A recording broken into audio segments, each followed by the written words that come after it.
નમસ્તે. આજની ગોષ્ઠીમાં આપણે શરિયતના કાયદા વિશે વાત કરવી છે.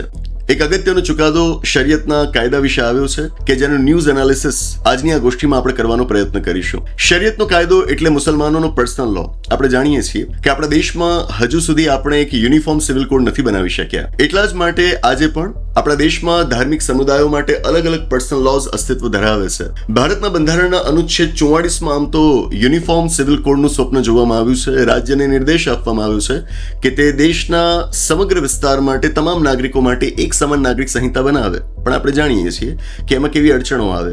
ધાર્મિક અડચણો તો આવે જ, રાજકીય અડચણો વધુ આવે, અને એટલા માટે હજુ સુધી આપણે એક યુનિફોર્મ સિવિલ કોડ બનાવી શક્યા નથી. અને એટલે જ આજે પણ રિલિજિયસ કોમ્યુનિટીઝ માટે સેપરેટ પર્સનલ લોઝનું અસ્તિત્વ છે. આવામાં પર્સનલ લોના સંદર્ભમાં જો કોઈ સમાચાર આવે, આવો કોઈક ચુકાદો આવે, તો એની નોંધ આપણે ખાસ લેવી જોઈએ. સમાચાર આવ્યા છે ઉત્તર પ્રદેશથી. ઉત્તર પ્રદેશમાં અલ્હાબાદ હાઈકોર્ટે આ મામલે એક અગત્યનો ચુકાદો આપ્યો છે. વાત એવી છે કે શરિયતના કાયદા પ્રમાણે, જેમ મુસલમાનોનું અર્થઘટન કરે છે એ પ્રમાણે, જ્યારે બાળકની ઉંમર 15 વર્ષની થાય, 14 વર્ષની થાય, એ પ્યુબર્ટીની એજમાં પહોંચે ત્યારે એના લગ્ન કરાવી શકાય. પ્યુબર્ટી એટલે કે જ્યારે બાળક ધીરે રહીને પુખ્તાવસ્થામાં પ્રવેશે છે. મતલબ કે ધીરે ધીરે એની અંદર શારીરિક બદલાવ એવા આવી રહ્યા છે કે હવે બાળક મટીને પુખ્ત થઈ રહ્યું છે, એની પ્યુબર્ટી કહેવાય. તો એમના મતે શરિયતનો કાયદો એમને પરવાનગી આપે છે કે બાળક જ્યારે પ્યુબર્ટીની એજમાં પહોંચે ત્યારે એ પરણવા લાયક બને છે, એને પરણાવી શકાય. ખાસ કરીને છોકરીઓના સંદર્ભમાં પ્યુબર્ટીની એજ 14 થી 15 વર્ષ માનવામાં આવે છે, ત્યારે એમના લગ્ન કરાવી શકાય. કરાવી શકાય. શું આ બાળ લગ્ન ન કહેવાય? લગ્ન ક્યારે કરાવવા, શું એ આપણે આપણી રીતે નક્કી કરી શકીએ? ના, કાયદા દ્વારા નક્કી થાય. આપણા દેશની અંદર પહેલેથી જે સામાજિક દૂષણો રહ્યા છે એમાંનું એક બહુ મોટું સામાજિક દૂષણ એટલે બાળ લગ્ન. ખબર નહીં કેમ નાની ઉંમરના છોકરાઓને આપણે પરણાવી દેતા હોઈએ, જાણે પછીથી એમને કોઈ યોગ્ય પાત્ર મળવાનું જ ન હોય. તો બાળ લગ્ન એ આપણે ત્યાં પહેલેથી એક મોટું સામાજિક દૂષણ રહ્યું છે, અને સમયે સમયે સમાજ સુધારકો આ દૂષણને ડામવા માટેના પ્રયત્નો કરતા રહ્યા છે. આઝાદી બાદ પણ આ પ્રયત્નો આપણે ચાલુ રાખવા પડ્યા છે. એટલે તો કહેવાય ને કે આપણને રાજનૈતિક આઝાદી મળી ગઈ, સામાજિક અને આર્થિક મામલાઓમાં હજુ આપણે પછાત છીએ. 2006ના વર્ષમાં આપણી સંસદે આ વિષય પર એક અગત્યનો કાયદો બનાવ્યો, જેનું નામ છે the prohibition of child marriage act 2006. અને આ કાયદાની અંદર લગ્ન માટેની ન્યૂનતમ ઉંમર નક્કી કરાયેલી છે. છોકરાઓ માટે ઉંમર નક્કી કરાયેલી છે 21 વર્ષ અને છોકરીઓ માટે ઉંમર નક્કી કરાયેલી છે 18 વર્ષ. હવે અમુક મુસલમાન ભાઈઓ શું માને છે કે શરિયતના કાયદા પ્રમાણે અમે તો પ્યુબર્ટીની એજ પર લગ્ન કરાવી શકીએ. છોકરીઓના કિસ્સામાં 14 થી 15 વર્ષની આસપાસ છે, તો એ 14 થી 15 વર્ષ તો પેલા 18 વર્ષ કરતા ઓછું થયું ને. તો ત્યાં આગળ આ શરિયતના કાયદા પ્રમાણે લગ્ન કરાવી દેવામાં આવતા હોય કે જે પેલા કાયદા પ્રમાણે 2006ના કાયદા પ્રમાણે વાસ્તવમાં બાળ લગ્ન કહેવાય. તો જો આવો કોન્ફ્લિક્ટ થાય તો તમારે શેને માન્યતા આપવી, શેને પ્રાધાન્ય આપવું, શરિયતના કાયદાને કે 2006ના સંસદના કાયદાને? આ મામલો ગરમાયો. મામલો પહોંચ્યો અલ્હાબાદ હાઈકોર્ટમાં, અને અલ્હાબાદ હાઈકોર્ટે સ્પષ્ટ જણાવ્યું છે કે અહીંયા આગળ પર્સનલ લો કામ નહીં લાગે. અમે પ્રાધાન્ય આપીશું 2006ના પ્રોહિબિશન ઓફ ચાઇલ્ડ મેરેજ એક્ટને. આ ખૂબ અગત્યનો ચુકાદો છે, કારણ કે આ બેમાં પ્રાધાન્ય કોને આપવું એક ગૂંચવાડા ભરેલો વિષય રહ્યો છે. અને આપ જોશો અલગ અલગ સમયે અલગ અલગ સ્ટેટ હાઈકોર્ટ્સે આ બાબતે અલગ અલગ ચુકાદાઓ આપેલા છે. સુપ્રીમ કોર્ટ આ બાબતે સ્પષ્ટ છે. એણે કહેલું છે કે તમારે 2006ના કાયદાને જ પ્રાધાન્ય આપવાનું હોય, પરંતુ આ મામલે એનું કોઈ પ્રોનાઉન્સમેન્ટ નથી, એક ઓથોરિટેટિવ પ્રોનાઉન્સમેન્ટ નથી. સુપ્રીમ કોર્ટે સંસદને પણ કહેલું છે કે આ જે ગેપ છે ને, જેના કારણે ગૂંચવાડો થાય છે, એ ગેપને તમે ભરો. પણ હજુ સુધી સંસદે કાયદામાં યોગ્ય સુધારા નથી કર્યા. તો આ સ્થિતિમાં તમારી પાસે એક ચોક્કસ ચુકાદો આવે કે આ બેમાં પ્રાધાન્ય કોને આપવું એ જરૂરી હતું. અને એ ચુકાદો હવે અલ્હાબાદ હાઈકોર્ટથી આવે છે અને કહે છે કે શરિયતના કાયદાને નહીં, 2006ના ચાઇલ્ડ મેરેજને અટકાવતા કાયદાને આપણે પ્રાધાન્ય આપીશું. સામે પક્ષે દલીલ એવી પણ થઈ હતી કે તમારે અન્ય કાયદાઓને પણ જોવાના હોય, જેમ કે 1875ના વર્ષનો આપણો એક મેજોરિટી એક્ટ છે કે જે પ્રમાણે વ્યક્તિની ઉંમર 18 વર્ષ થાય પછી એને મેજર કહેવાય, અને 18 વર્ષ પહેલા સુધી એને માઇનોર કહેવાય.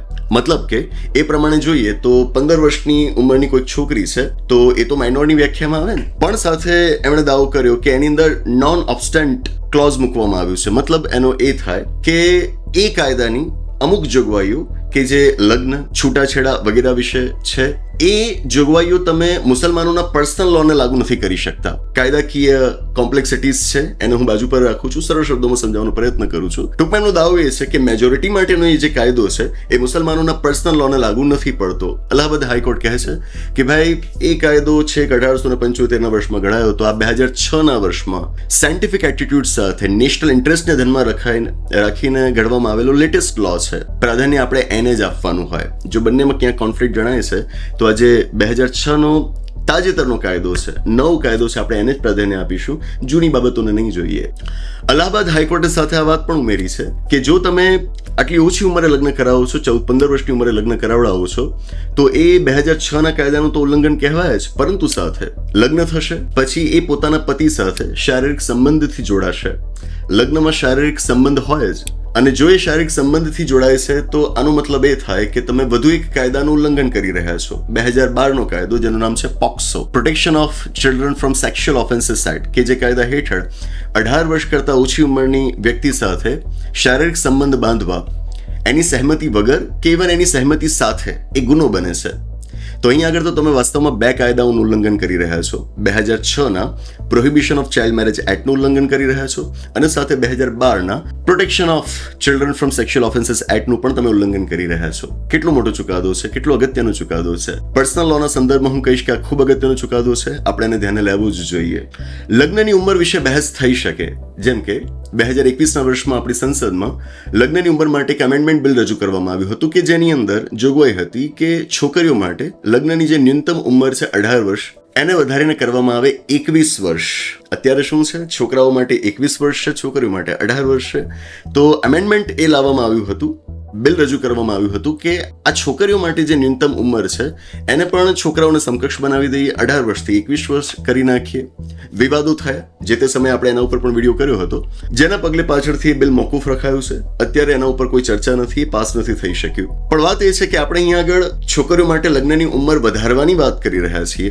હાલ જે ઉંમર છે એના કરતાં ઓછી ઉંમરની છોકરીઓના લગ્ન કરાવડાવીએ એ કેવી રીતે વાજબી કહેવાય? આ બાબતને આપણે સમજીએ. લગ્નની જ્યારે વાત આવે ત્યારે લગ્ન સાથે જે બીજી બાબતો જોડાયેલી છે એનું આપણે ખાસ ધ્યાન રાખવું જોઈએ. હોય લોકોના મગજમાં એપ્રિહેન્શન્સ હોય, ચોક્કસથી હોય, અને એને ધ્યાનમાં લઈને એ લોકો આ પ્રકારના પગલાં ભરતા હોય છે. પરંતુ સાથે આપણે આધુનિક સમાજ રચવા માટે આ બાબતોને કન્સિડર કરીએ કે લગ્ન એક સંસ્થા તરીકે બીજી ઘણી બધી બાબતોને આપણા જીવનના ઘણા બધા આયામને આવરી લે છે. એને આપણે ક્યારે ન ભૂલીએ. હમણાં જ એક શોર્ટ વિડીયોની અંદર મેં ડોક્ટર ભીમરાવ આંબેડકરજીની વાત કરી હતી. 1942ના વર્ષમાં નાગપુરની અંદર એક મહિલાઓના સંમેલનની અંદર એમણે જે મહિલાઓને સંબોધી હતી એમાં લગ્ન વિશે, પતિ અને પત્નીના સંબંધ વિશે એમણે શું વાત કરી હતી એ વાત હું અત્યારે ફરીવાર દોહરાવવા માંગીશ.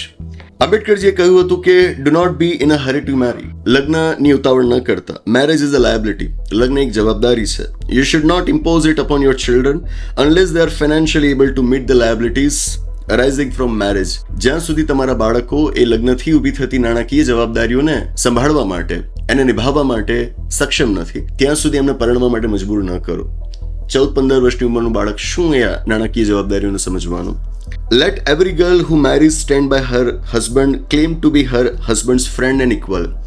દરેક એ છોકરી કે જેને તમે કોઈ છોકરા સાથે પરણાવો છો એને એ અહેસાસ હોવો જોઈએ કે મારે મારા પતિ સાથે ઊભા રહેવાનું છે એક મિત્ર તરીકે. એને સમકક્ષ હોવ એ રીતે મારે એની સાથે ઊભા રહેવાનું છે. એનાથી હું નીચી નથી. And refuse to be his slave. એને એના ગુલામ તરીકે નથી જીવવાનું. એને નથી સ્વીકારવાનું કે એને ગુલામની જેમ ટ્રીટ કરવામાં આવે. આંબેડકરજીના વિચાર છે. તો લગ્નની સંસ્થા ભારતીય સમાજમાં ખૂબ અગત્ય ધરાવે છે, પણ સાથે આજે બાળ લગ્નનો ખ્યાલ જોડાયેલો છે એ લગ્નની આ સંસ્થાને ક્યાંક ને ક્યાંક નબળી પાડે છે. તો આ મુદ્દે આપણે ગહન ચિંતન કરીએ અને આ પ્રકારના પ્રસંગોને આપણે રોકવાનો પ્રયત્ન કરીએ અને આધુનિકતા તરફ આગળ વધીએ. આ વિષય ઉપર આપના શું વિચાર છે એ જાણવા ગમશે. નીચે કોમેન્ટ બોક્સમાં જણાવશો અને આવા વિષયો ઉપર આપણે ગોષ્ઠીઓ કરતા રહીશું.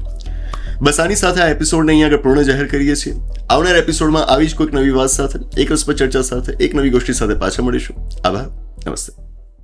યુપીએસસી, જીપીએસસી કે ગુજરાત રાજ્ય સરકારની કોઈ પણ ભરતી પરીક્ષાની આપ તૈયારી કરી રહ્યા હો અને એ માટે યોગ્ય માર્ગદર્શન અને શિક્ષણની આપની જરૂરિયાત લાગતી હોય તો આપણી સંસ્થા સંવિધાન કરિયર એકેડેમીનો આપ સંપર્ક કરી શકો.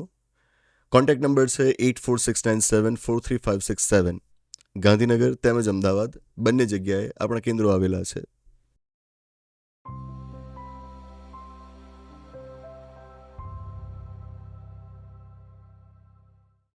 નમસ્તે. તમારો ધર્મ કયો? તમારી જાતિ કઈ? તમે પુરુષ છો કે મહિલા કે પછી બીજું કંઈક? એનાથી આને કોઈ ફરક નથી પડતો. આ એટલે કોણ? આપણું બંધારણ, ભારતનું બંધારણ. આ બંધારણ તમને એક જ ઓળખ આપવા ઈચ્છે છે અને ઓળખ છે ભારતના નાગરિક હોવાની ઓળખ. તો શું તમારે આ બંધારણ વિશે જાણવું ન જોઈએ? છેલ્લા 17 થી 18 વર્ષમાં ભારતના બંધારણને હું જેટલું સમજ્યો એનો નિચોડ મેં આપણા બંધારણના પુસ્તકમાં આપવાનો પ્રયત્ન કર્યો અને હવે બંધારણ વિશેની મારી અગત્યની નોંધ ભેગી કરીને અમે એક નવું પુસ્તક પ્રકાશિત કર્યું છે. ભારતનું બંધારણ એક રાષ્ટ્રની સંહિતા, ડોક્ટર વિકલ કોટવાલ્સ નોટ્સ. અમે એક સપનું જોયું છે કે ગુજરાતી ભાષા જાણતી દરેક વ્યક્તિના હાથમાં પુસ્તક હોય. પુસ્તકની સાઇઝ જ એવી રાખી છે કે તમે એને હંમેશા પોતાની પાસે રાખી શકો. જેણે બંધારણ ક્યારેય નથી વાંચ્યું, બંધારણ વિશે કશું જ નથી જાણ્યું, એ આ પુસ્તકની મદદથી પોતાની બંધારણ યાત્રા આરંભી શકશે. અને સાથે એ કે જેમણે બંધારણને સમજ્યું છે પણ હવે તેઓ એનું સમયે સમયે પુનરાવર્તન કરવા માંગે છે, એમ બંનેની જરૂરિયાત સંતોષી શકે એમ આ પુસ્તક અમે બનાવ્યું છે. મારા દીકરાઓના નાના નાના હાથમાં બંધારણનું એક નાનકડું પુસ્તક મૂકવાની મારી ઈચ્છા હતી અને ત્યાંથી જ આ પુસ્તકનો વિચાર જન્મ લે છે. અને હવે ઈચ્છા છે કે ગુજરાતના દરેક બાળકના હાથમાં આ પુસ્તક હોય. બાળકો અને વડીલો એમ બધા જ આ પુસ્તક વસાવે અને બંધારણને પ્રસરાવે એવી અપેક્ષા. પુસ્તક ખરીદવું ખૂબ સરળ છે. આપણી મોબાઈલ એપ્લિકેશન કે જેનું નામ છે વિકલ કોટવાલ મોબાઈલ એપ્લિકેશન, એના સ્ટોરમાંથી તમે આ પુસ્તક ખરીદી શકશો અને સૌથી ઓછી કિંમતે અને ઘરે બેઠા તમે આ પુસ્તક મંગાવી શકશો. વધુ વિગત માટે આપણી ઓફિસનો આપ સંપર્ક કરી શકો.